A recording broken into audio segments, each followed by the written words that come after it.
حضرت عمار ابن یاسر رضی اللہ تعالیٰ عنہ کے پورے خاندان کو کفار نے گھیر لیا، مارنا پیٹنا شروع کیا، آپ کو بھی، آپ کے بھائی کو بھی، آپ کی والدہ کو بھی، آپ کے والد کو بھی اتنا مارا کہ لہو لہان کر دیا، زخم پہ زخم کھا کے جی خونے جگر کے گھونٹ پی اور آہ نہ کر لبوں کو سی۔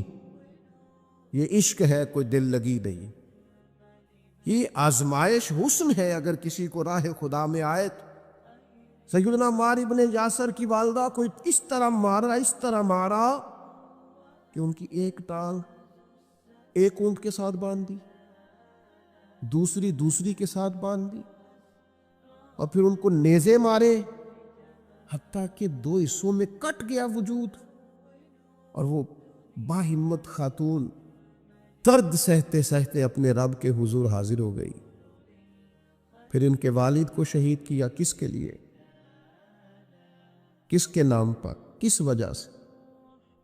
پھر ان کے بھائی کو شہید کیا۔ پھر جناب عمار ابن یاسر وہ سخت صدمے میں تھے، پھر ان کو مار رہے، پھر ان کو مجبور کیا کلمات کفر کہنے کے لیے، ان کے منہ سے نکل گئے، انہوں نے ایسے کلمات کہہ دیے جو معاذ اللہ کفریات تھے۔ اب اتنا زد و کوف ہوا، تکلیف دی، بول دیا انہوں نے، لوگ دوڑے گئے نبی کریم کی بارگاہ میں، عمار تو معاذ اللہ کافر ہو گئے۔ بات بتانے والے نے تو بات بتا دی، پر جو جواب آیا وہ بڑا نرالا تھا کہ حضور اس نے کفر کیا ہے۔ محبوب فرمانے لگے خاموش ہو جا، عمار سر سے لے کر پاؤں تک ایمان ہی ایمان ہے۔ فرمایا ایمان تو اس کے خون کے اندر، اس کے وجود کے اندر، اس کے لہو کے اندر، جسم کے اندر سرایت کر گیا ہے ایمان، اور جس کے سینے میں، گوشت میں، لہو میں سرایت کر جائے وہ کیسے کافر ہو سکتا ہے؟ لیکن چونکہ انہوں نے مجبوراً یہ کہا تھا، پھر وہ خود دوڑے ہوئے آئے، عرض کی یا رسول اللہ پتہ نہیں کیا حال کر دیا کہ میرے منہ سے کلمات نکل گئے۔ محبوب فرمانے لگے تو کلمات کی چھوڑ، دل کی بتا، دل کی بتا، تیرے دل کی کیفیت کیا ہے؟ عرض کی یا رسول اللہ دل تو ہر لمحے کے لیے ایمان پر مطمئن ہے۔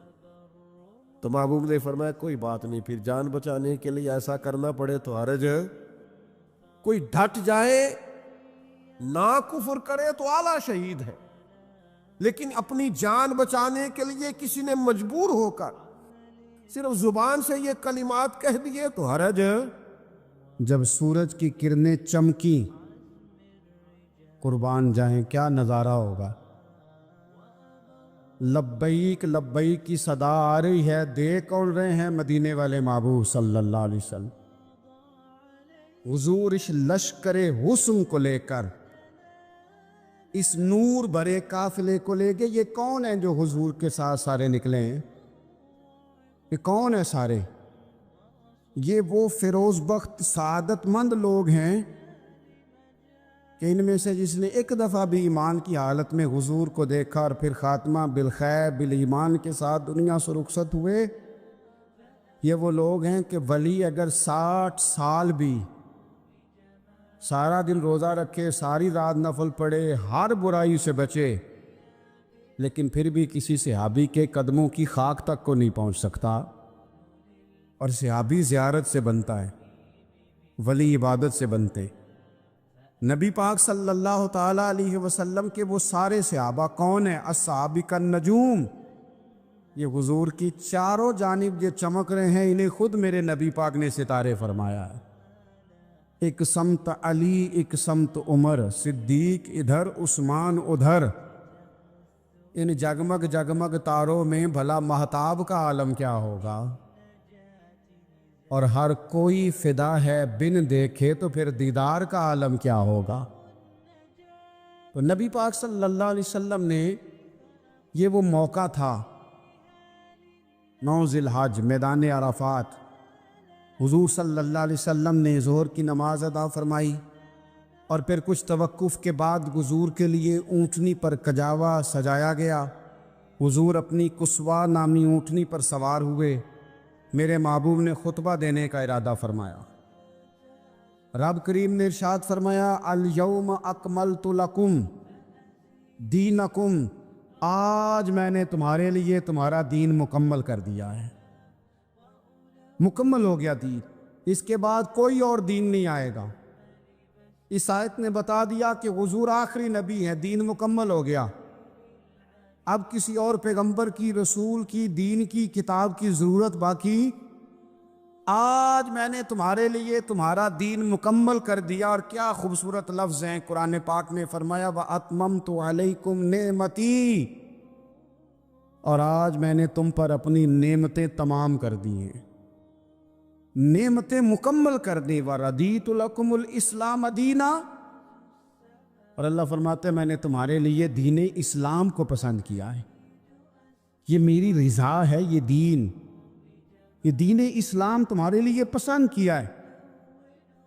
کوئی بندہ ساری زندگی مخلوق کی خدمت کرے، ساری زندگی رستوں سے کانٹے اٹھائے، ساری زندگی خیر کا کام کرے، کسی کو تکلیف نہ دے، لیکن اگر مسلمان نہیں نا، اگر کلمہ نہیں نہ پڑھتا، تو اس کی ساری عمر کی خیر بھی کسی کام کی نہیں. اس لیے کہ رب فرماتا ہے جڑ دین اسلام ہے، جڑ ہوگی تو پھر شاخیں قبول کی جائیں گی نا. تو اگر جڑ ہی سرے سے نہیں ہے تو خیر کرنے کا معنی. کچھ لوگ کفار کی، مشرکین کی تعریف کرتے ہیں کہ جناب بلے بلے اتنے ویلفیئر کام ہو رہے ہیں. تو یاد رکھو سب سے ضروری جڑ ہے. قرآن پاک میں رب تعالیٰ نے منافقین، مشرکین اور کفار کے اعمال کی بنیاد اس طرح کی بتائی ہے کہ جس طرح پتھر پر تھوڑی گرد پڑ جائے، ذرا ہوا کا جھونکا ہے یا بارش آئے تو پتھر صاف کا صاف ہو جاتا ہے. ان کے اعمال اس طرح کے ہیں. اس خیر کا کیا مطلب کہ جس خیر میں ایمان ہی شامل نہیں. جب تک بندہ مومن نہ ہو اس کا کوئی عمل بھی اللہ کی بارگاہ میں قابل قبول نہیں ہوتا. یہ آیت نازل ہو گئی، فرمایا دین مکمل ہو گیا. او میرے بھائیو، خدا را سوچو، کوئی شے مکمل نہیں دنیا میں، کوئی شے. کروڑوں کا مکان بنا لو پھر بھی کوئی نہ کوئی نقص نکل ہی آتا ہے. کوئی دنیا میں شے مکمل ہے ہی نہیں. اگر کوئی شے مکمل ہے تو وہ مدینے والے رسول کا دین مکمل ہے. مکمل، جب ہم کہتے ہیں نا مکمل دین، تو لوگ سمجھتے ہیں تو شاید سادی سی بات ہے. یہ وہ والی بات ہے جو دنیا میں کہیں نہیں پائی جاتی. جب یہ آیت نازل ہوئی تھی نا، بخاری میں موجود ہے، ایک بہت بڑا یہودیوں کا عالم حضرت عمر فاروق رضی اللہ تعالیٰ عنہ سے کہنے لگا یہ جو تم پر آیت نازل ہوئی ہے نا کہ دین مکمل ہو گیا، یہ اگر ہم پر نازل ہوتی نا تو جس دن یہ آیت نازل ہوئی ہوتی ہم نے ہر سال اسی دن کو عید بنا لینا تھا کہ دین مکمل ہو گیا. الیوم اکملت لکم دینکم، دین مکمل ہو گیا. ہم تو عید بنا لیتے. تو حضرت عمر کہنے لگے ہم پر بھی بڑا فضل ہے. جس دن آیت نازل ہوئی تھی عرفہ کا دن بھی تھا اور جمعے کا دن بھی تھا. ایک نہیں دو عیدیں تھیں مسلمانوں کی، دو عیدیں تھیں مسلمانوں کی، دو. عزیز بھائی، دین مکمل اللہ نے دیا. اور حضرت عبداللہ ابن عباس رضی اللہ تعالیٰ عنہ نے تو ایک مقام پہ اس کا ذکر بھی کر دیا. جب ان سے کسی یہودی نے کہا نا یہ آیت ہمیں ملتی تو ہم عید مناتے، تو فرمایا تم ایک مناتے نا، ہماری دو تھیں اس دن. جمعہ بھی تو مسلمانوں کی عید کا دن ہے نا. بہت سارے لوگ ہیں بیچارے جو کہتے ہیں اسلام میں عیدیں صرف دو ہیں، اور وہ بھی صرف پریشانی انہیں عید میلاد النبی والے دن ہوتی ہے، اس کے آگے پیچھے نہیں ہوتی. حالانکہ نبی پاک علیہ السلام نے کہا ہر جمعہ بھی عید ہے، خود حضور نے فرمایا، لیکن وہ اڑ جاتے ہیں کہ نہیں عیدیں صرف دو ہی ہیں. بھائی آپ یہ کہہ سکتے ہیں کہ اسلام کی معروف عیدیں دو ہیں، اپنے معنی اور مفہوم کے لحاظ سے جس کو یوم عید کہا جائے وہ عیدیں دو ہیں. نبی پاک صلی اللہ تعالیٰ علیہ وسلم نے میدان عرفات میں خطبہ دیا. یہ جو واعظ و نصیحت ہے نا، خطبہ، تقریر، یہ دنیا کر رہی ہے، کرتی رہے گی، کرتی چلی آئے گی، اور اس کو میرے نبی پاک علیہ السلام نے پسند فرمایا. خیر کی بات کرنے والے کو حضور نے دعا دی. محبوب فرمانے لگے اللہ جو میری حدیثیں یاد کر کے آگے پہنچائے اس کے چہرے کو تر و تازہ رکھنا. یہ ابلاغ دین بہت بڑی بات ہے اگر کوئی خلوص نیت سے کرے. لیکن کائنات ارضی میں وہ جو حضور کا خطبہ حجۃ الوداع ہے، وہ دستور ہے، وہ منشور ہے۔ انسانی حقوق پر اس سے بڑا چارٹر نہ پہلے کبھی تھا نہ قیامت تک دوبارہ بن سکتا ہے۔ اس کو خطبہ حجۃ الوداع کیوں کہتے ہیں؟ ایک تو مطلب یہ کہ حضور نے یہی آخری آج کیا، اور دوسری بات یہ تھی کہ اس خطبے کے تھوڑے ہی عرصے بعد میرے نبی پاک نے وصال ظاہری فرمایا، اور اس خطبے کو رسول پاک صلی اللہ تعالیٰ علیہ وسلم نے شروع کہاں سے فرمایا؟ یہ خطبہ دیکھیں شروع کہاں سے ہو رہا ہے۔ انسان دنیا میں ملتا بھی ہے، جدا بھی ہوتا ہے۔ یہ جو جدائی کا وقت ہوتا ہے نا، جدائی کا، شاید بڑی سوچ سمجھ کے کہا تھا حضرت میاں صاحب نے، بڑی غور کر کے انہوں نے کہا تھا کہ دریا کنڈے روخ نہ لائیے، جو آوے روڑ جاوے۔ آپ میدان میں درخت لگاتے ہیں تو کبھی پھل گرتا ہے تو زمین پہ گرتا ہے، اٹھا لیتے ہیں۔ اگر دریا کے کنارے ہو تو وہ تو دریا میں گرے گا اور روڑ جائے گا، چلا گیا، بہہ گیا۔ فرمانے لگے دریا کنڈے روخ نہ لائیے، جو آوے روڑ جاوے، تے پردیسی نال نہ یاری لائیے، او دا جدوں دل کرے ٹر جاوے، وہ تو چلا جاتا ہے۔ یہ خطبہ شروع کہاں سے ہو رہا ہے؟ یعنی ابھی آغاز کلام ہے، بات آگے آئے گی، آغاز کلام ہے۔ میں کہہ چکا ہوں ولی شاید عبادت کر کے بنے، تقوی اختیار کر کے بنے، ولی اللہ کی حرام کردہ ہر شے سے اجتناب کر کے بنے، وہ جس میں شبہ ہے اس سے بھی بچے تو پھر ولی بنے۔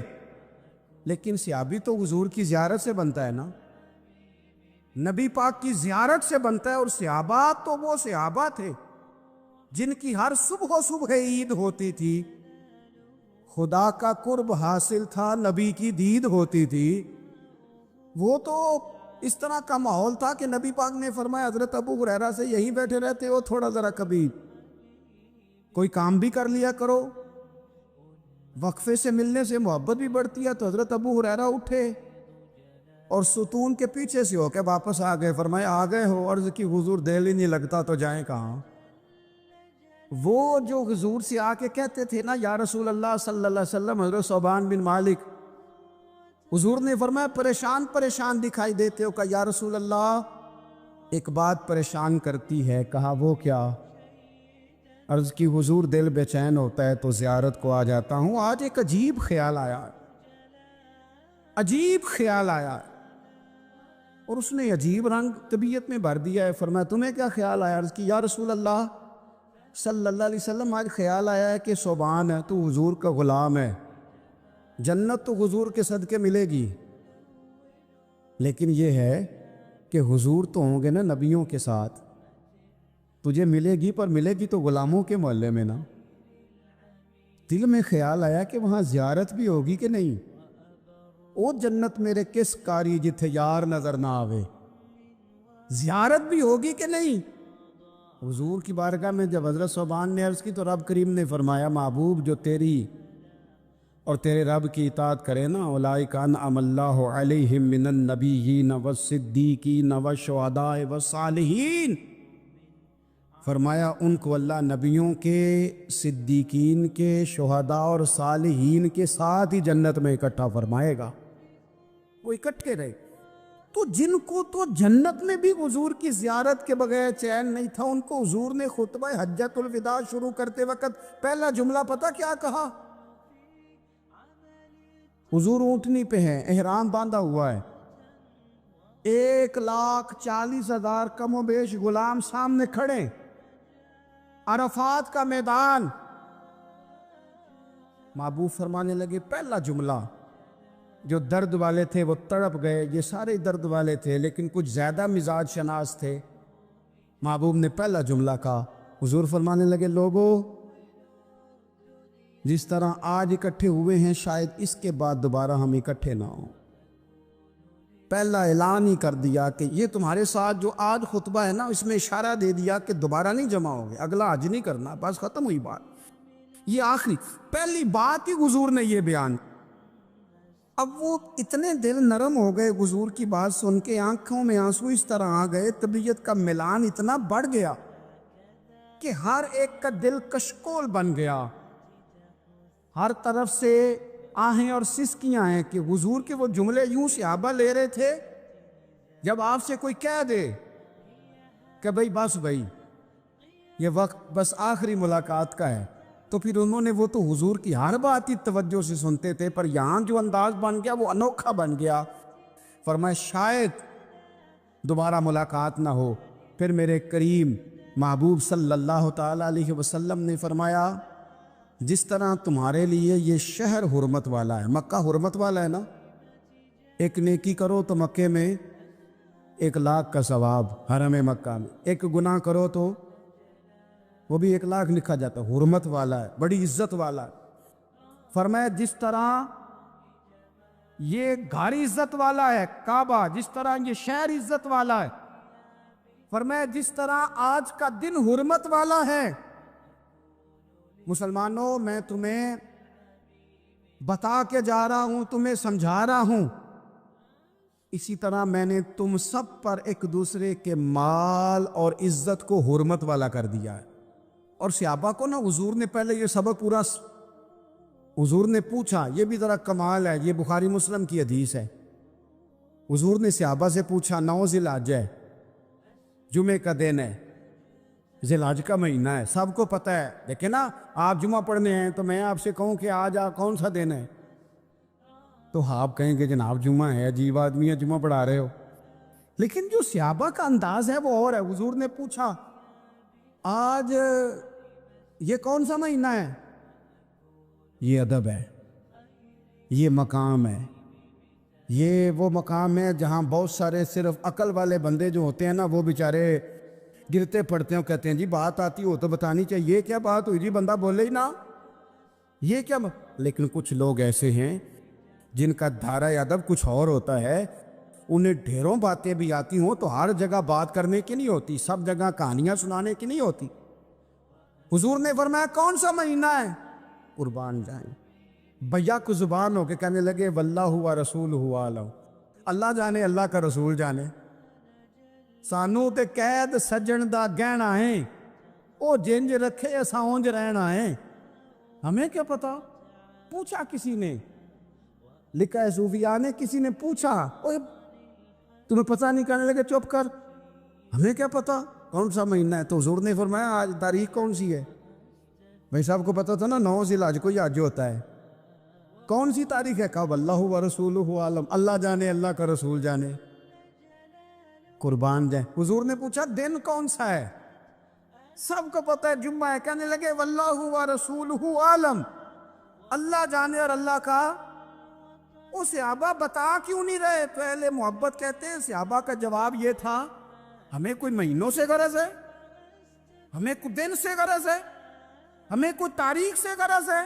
حاجیو آؤ شہنشاہ کا روزہ دیکھو، کعبہ تو دیکھ چکے، کعبے کا بھی کعبہ دیکھو، ہمیں تو محبوب سے غرض ہے۔ مہینہ تھا ذی الحج کا، اگر حضور کہہ دیتے ذی الحج نہیں ذی قعدہ ہے تو ہم نے ذی قعدہ بنا لینا تھا۔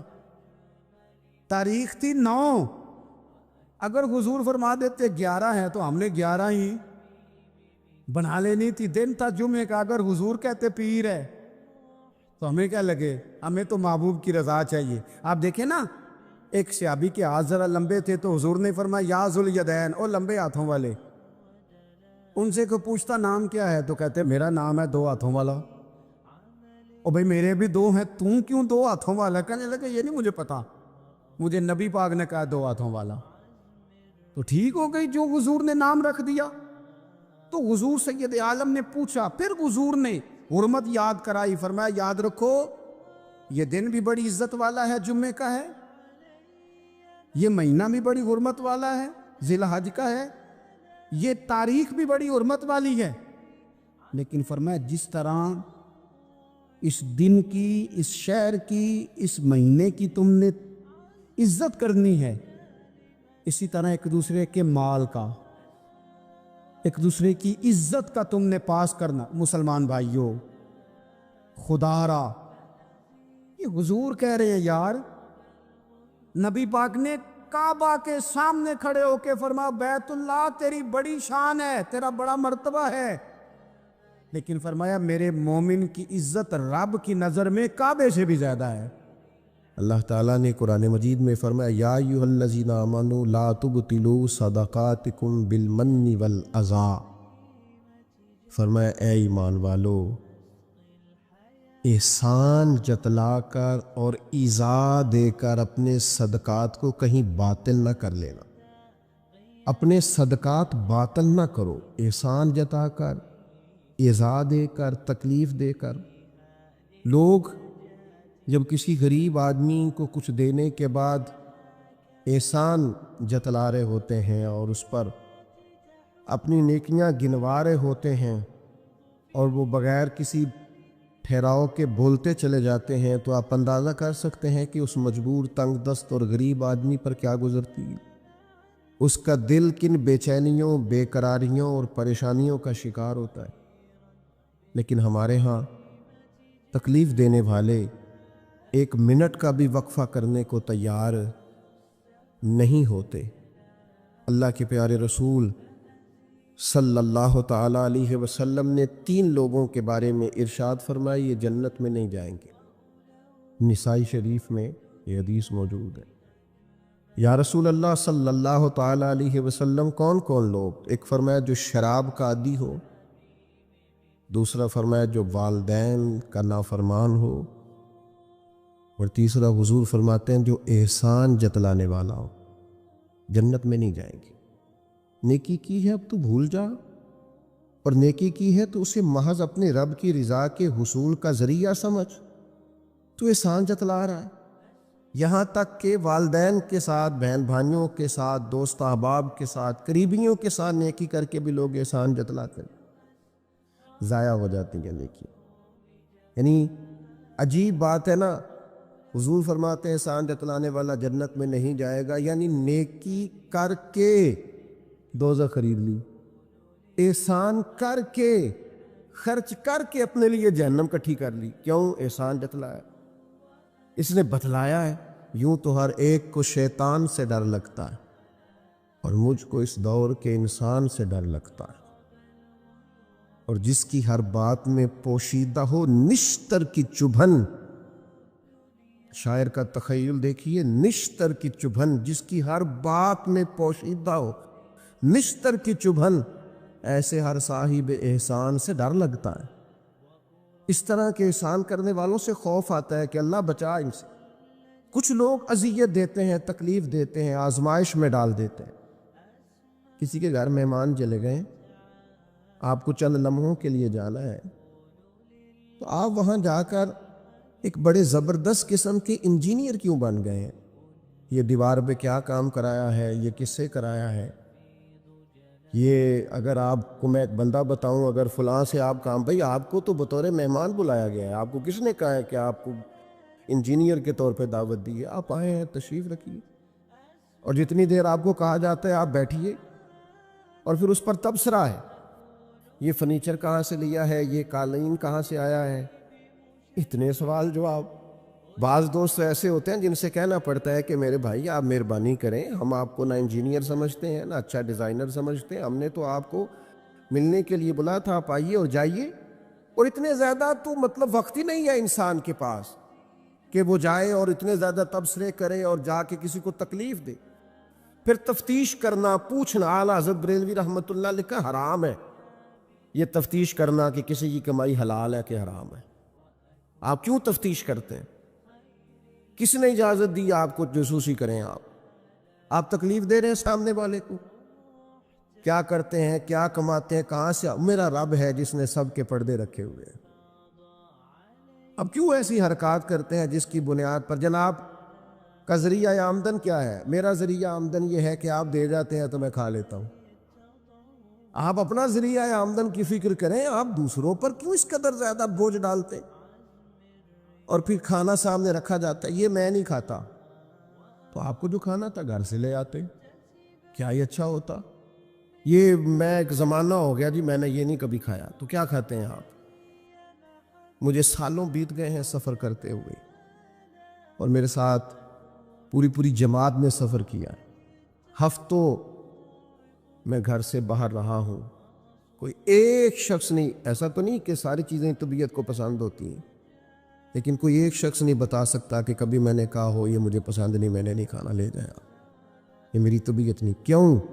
میں ایک دفعہ اپنے حضرت صاحب کے ساتھ تھا، ایک جگہ پہ کھانا آیا تو میں نے گھر والوں سے کہا نمک دیجئے گا ذرا، تو حضرت صاحب فرمانے لگے بیٹا آپ نے وہ حدیث نہیں پڑھی کہ حضور نے فرمایا کھانا پسند نہ ہو تو چھوڑ دو لیکن عیب نہ نکالو؟ فرمایا کس موسم کے اندر انہوں نے کھانا پکایا ہے اور تم نے انہیں یہ کہہ دیا تمہیں نمک ہی نہیں ڈالنا آتا؟ فرمایا ان کے گھر کا ذائقہ ہے، وہ کم کھاتے ہو، تم تھوڑا زیادہ کھاتے ہو گے نمک، بعض لوگ ذرا کم کھاتے ہیں۔ بات تم نے یہ کس طرح کی حرکت کی ہے؟ وہ بیچارے جا کے پہلے وہ ڈانٹے گا کہ تم نے نمک ہی نہیں صحیح ڈالا، وہ نمک مانگ رہے ہیں، کیا ضرورت تھی؟ تھوڑا سا۔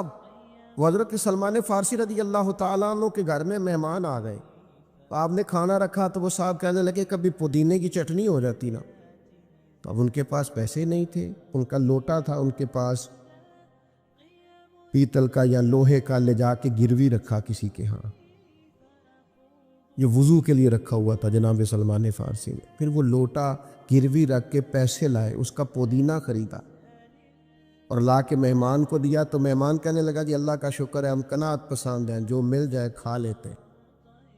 یعنی ایک تو یہ کہ پہلے فرمائش کر دی اور اس کے بعد نیک بننے کا ڈھونگ بھی رچایا۔ ابھی کچھ لوگوں کا طریقہ ہوتا ہے وہ سارا کچھ کرنے کے بعد نا، یعنی 2.25 گھنٹے غیبتیں کرنے کے بعد کہنے چلو سانوں کی لگے، بھئی آپ 15 منٹ ہی رہ گئے تھے، 2 گھنٹے پورے ہونے لگے تھے، ساری تو کر لی آپ نے، اب پیچھے بچا کیا ہے؟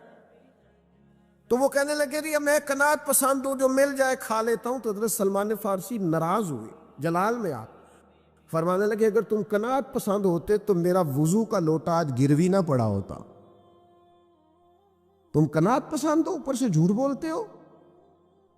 لیکن تکلیف دینا، اذیت پہنچانا، ذہنی طور پر کسی کو ٹارچر کرنا، میری اب کبھی طبیعت خراب ہو جاتی ہے نا جی، تو چونکہ محبت کرنے والوں کی لسٹ لمبی ہے، طبیعت خراب ہو جاتی ہے تو میں بتاتا نہیں، کتنے کتنے دن خبر نہیں ہوتی، میری خواہش ہوتی ہے، پچھلے دنوں بھی ایک پورا دن ہاسپٹل میں گزارنا پڑا، میں نے بتایا نہیں، افواہ تھی کہ میری طبیعت خراب ہے، لوگوں نے پوچھ پوچھ کر بیمار کر دیا، نئے سرے سے بتانا پڑتا ہے ہویا کی سی، اور پھر کچھ تو اتنے خاص محبت کرنے والے ہوتے ہیں کہ انہیں پوری ڈیٹیل چاہیے ہوتی ہے پس منظر سمیت۔ آپ حضور علیہ الصلوۃ والسلام نے فرمایا بہترین عیادت وہ ہے جو جلدی ہو، نہیں تھوڑی دیر کے لیے مریض کے پاس جائیں، یہ بہقی میں حدیث موجود ہے، بہترین عیادت، بہترین تیمارداری وہ ہے جو جلدی ہو، فٹافٹ آپ آئیں، تھوڑی دیر بیٹھے اور چلے جائیں۔ اتنی تفصیلات، پھر 7 نسخہ جات، پھر یا کچھ لوگ تو ایسے ہوتے ہیں جو اتنا ڈرا جاتے ہیں بیمار آدمی کو کہ وہ جلدی فوت ہونے والا ہو جاتا ہے، اس کہتے ہیں فلانے کو بھی یہ مرض تھا بیچارہ، 4 بچے فوت ہو گیا۔ آپ کو تو کہا تھا تسلی دیتے، مریض سے دعا کراتے، پھر ضد کریں گے، اصرار کریں گے، یہ کھا لیں، کھائیں گے تو اٹھیں گے، تھوڑا سا تو لیں۔ اللہ کے بندے، نبی کریم علیہ السلام نے فرمایا بیمار سے ضد نہ کرو، اسی اللہ کھلا پلا دیا کرتا ہے۔ تم ضد کر رہے ہو، اصرار کر رہے ہو، تکلیف دے رہے ہو، اذیت پہنچائی جاتی ہے۔ بڑے درویش آدمی تھے حضرت سری سختی، کبھی کسی سے سخت جملہ نہیں کہا۔ آپ بیمار تھے، ایک صاحب تیمارداری کرنے آ گئے، تو آپ کا خیال تھا کہ وہ ہو گئی تیمارداری، وہ جائیں۔ کئی لوگ ان کے بعد آئے چلے گئے، لیکن بیٹھے ہوئے ہیں، جا ہی نہیں رہے۔ تو حضرت سری سختی رحمۃ اللہ تعالیٰ علیہ، اب بعض دفعہ مروت ایسی ہوتی ہے کہ بندہ اپنی زبان سے معزز آدمی کہہ نہیں پاتا، لیکن وہ چونکہ تکلیف میں تھے، سردی کا موسم تھا تو دروازہ کھلا رہ گیا، تو وہ صاحب کہنے لگے حضور دروازہ بند کر دوں، ٹھنڈ آ رہی ہے؟ تو فرمانے لگے کر دیجئے، لیکن اگر کبھی باہر سے کر دینا تو ذرا زیادہ بہتر ہو جائے۔ معنی یہ تھا کہ آپ تشریف لے جائیں، چلے جائیں نہیں کہتے بزرگ۔ آپ کچھ لوگ ایسے ہوتے ہیں انہیں رخصت بھی ذرا اعزاز کے ساتھ کرنا پڑتا ہے، آپ تشریف لے جائیں اور دروازہ باہر سے بند کر دیں تاکہ ہوا بھی نہ آئے اور آپ جیسا کوئی پکا مہمان دوبارہ بھی نہ آئے۔ تشریف لے جائیں، تکلیف نہیں دیں، اذیت نہ دیں کسی شخص کو کسی بھی طرح سے پریشان۔ ایک ہمارے ہاں اور بڑا مسئلہ ہے، میں تو مذاق کر رہا تھا۔ مذاق کیا ہوتا ہے؟ مذاق تو جاہلوں کا کام ہے۔ کہ موسیٰ علیہ السلام کی قوم نے کہا کہ ایک شخص کا انتقال ہو گیا ہے تو ہمیں بتایا جائے کس نے قتل کیا ہے، تو جناب موسیٰ علیہ السلام نے فرمایا گائے ذبح کرو۔ تو ان لوگوں نے کہا آپ ہم سے مذاق کرتے ہیں، اتتخذون ہزوا، آپ ہم سے مذاق کرتے ہیں؟ تو فرمایا اعوذ باللہ ان اکون من الجاہلین، میں اللہ کی پناہ چاہتا ہوں کہ میں جاہلوں میں سے ہو جاؤں۔ مذاق کرنے کو جناب موسیٰ نے، قرآن مجید کا پہلا پارہ کہتا ہے جاہلوں کا کام کہا ہے۔ مذاق ٹھیک ہے، دل لگی ٹھیک ہے، یعنی آپ خوش طبعی کریں۔ مذاق تو کسی کے عیب کا ہوتا ہے، تیری آنکھ کس طرح کی ہے، تیری ناک چپٹی ہے، یہ مذاق ہوتا ہے۔ کسی کے رنگ کو لے کر، کسی کے قد کو لے کر، کسی کی توتلی زبان کو لے کر، یہ جاہلوں کی علامت۔ آپ دل لگی کریں، حضور بھی دل لگی فرماتے، مسکراتے دل لگی کریں، اس میں کسی کو تکلیف نہیں ہوتی، کسی کا عیب نہیں اچھلتا، کوئی بات ایسی خوشی کی آپ اس پہ خوش ہو جائیں۔ لیکن آپ یہ جو رویے ہمارے ہاں پائے جاتے ہیں یہ مذاق ہے، اور مذاق شریعت میں جاہلوں کی علامت ہے۔ حضور فرماتے ہیں قیامت والے دن وہ لوگ جو لوگوں کا مذاق اڑاتے تھے، تکلیف دیتے تھے، قیامت والے دن ان کے ساتھ یہ معاملہ ہوگا کہ جنت کا دروازہ ان کے لیے کھولا جائے گا، پھر بند کر دیا جائے گا، پھر کھولا جائے گا، پھر بند کر دیا جائے گا، پھر کھولا جائے گا، اور پھر دوبارہ وہ کہیں گے یہ کیا ہو رہا ہے؟ تو انہیں کہا جائے گا تمہارے اس مذاق کی تمہیں سزا دی جا رہی ہے جو دنیا میں تم اللہ کے بندوں کے ساتھ کرتے تھے۔ تکلیف دیتے ہیں لوگ۔ یہ کچھ سال پہلے کی بات ہے، آپ کو پتہ ہے ہمارے ہاں اپریل فول بھی منایا جاتا ہے، جھوٹ بولنے کا دن۔ ایک صاحب تھے بیچارے ہارٹ پیشنٹ، یہ پنجاب کا ہی واقعہ ہے، تو ان کو فون کر دیا کہ تمہارا بھائی ایکسیڈنٹ میں فوت ہو گیا ہے، کسی نے مذاق کیا۔ تو بیچارے ہارٹ پیشنٹ تھے، خبر سن کے ان کو پھر ہارٹ اٹیک ہوا، اللہ کو پیارے ہو، اور بعد میں پتہ چلا کہ کسی نے مذاق کیا، بھائی تو بالکل ٹھیک ٹھاک، آپ کے ایک مذاق نے کسی کی جان لے لی، گھر اجڑ گیا، عورت بیوہ ہو گئی، بچے یتیم ہو گئے، اور آپ مذاق کر رہے تھے، تکلیف دے رہے تھے، آپ آزمائش میں مبتلا کر رہے تھے۔ میں نے ایسے طلباء کو دیکھا ہے کالج میں، مدرسے میں، یونیورسٹی میں، اسکول میں، جو بیچارے کسی وجہ سے کمزور تھے، کوئی ایسا معاملہ تھا ان کا اتنا مذاق اڑایا گیا کہ وہ بیچارے تعلیم چھوڑ کے چلے گئے، گزارا نہیں ہو سکتا یہاں، ہر آدمی مذاق اڑا رہا۔ اور بعض لوگوں کی غربت کا مذاق اڑایا جاتا ہے، ان کو کھاتا ہوا دیکھ کے مذاق کرنا، ان کا لباس دیکھ کے مذاق کرنا، ان کی سادہ پرانی اور دیسی گفتگو سن کے مذاق اڑانا۔ نتیجہ یہ نکلتا ہے کہ مایوس ہو جاتے ہیں لوگ، پریشان ہو جاتے ہیں۔ ایسا نہیں کریں، یہ تکلیف نہ دیں کسی مسلمان، اذیت میں مبتلا نہ کریں، ذہنی طور پر ٹارچر نہ کریں، آپ کوئی ایسا کام نہ کریں جس سے بار بار آزمائش ہو۔ کچھ لوگ زندگی میں گناہ کرتے ہیں، اللہ معاف کرے، غلطیاں ہو جاتی ہیں، پھر وہ لوگ توبہ کر لیتے ہیں، اور یہ توبہ اللہ کو اتنی پسند ہے کہ حضور فرماتے ہیں کسی کا اونٹ مال سمیت غائب ہو جائے اور وہ شخص ڈھونڈ ڈھونڈ کے تھک جائے اور مایوس ہو جائے، اور پھر وہ اونٹ اسے مل جائے، اسے اتنی خوشی نہیں ہوتی جتنی بندہ مومن کی توبہ پر رب کریم کو خوشی ہوتی ہے۔ کتنا بڑا انعام ہے۔ حضور فرماتے ہیں ہر شخص خطا کار ہے، پر بہترین خطا کار وہ ہے جو توبہ کرتا ہے خطا کار پر بہترین خطا کار۔ کیا بات ہے اس کی خطا کی، جو خطا کرتے ہی رو پڑا ہے، اللہ کے حضور توبہ کر رہا ہے، لیکن لوگ مذاق اڑاتے ہیں لوگوں کے گناہوں کا۔ وہ توبہ کر چکے ہیں، وہ چھوڑ چکے ہیں، وہ اس راہ سے ہٹ چکے ہیں، لیکن مذاق کرنا، مذاق اڑانا، تکلیف دینا، اذیت میں مبتلا کرنا۔ حضور علیہ السلام نے فرمایا کسی شخص سے کبھی کوئی گناہ کیا پھر اس نے توبہ کر لی، فرمایا جس نے دوبارہ اسے اس کا گناہ یاد کرایا، اللہ یاد کرانے والے کو سزا دے گا، مرنے سے پہلے یہ اس گناہ کے اندر مبتلا ہو جائے۔ مسلم شریف میں موجود۔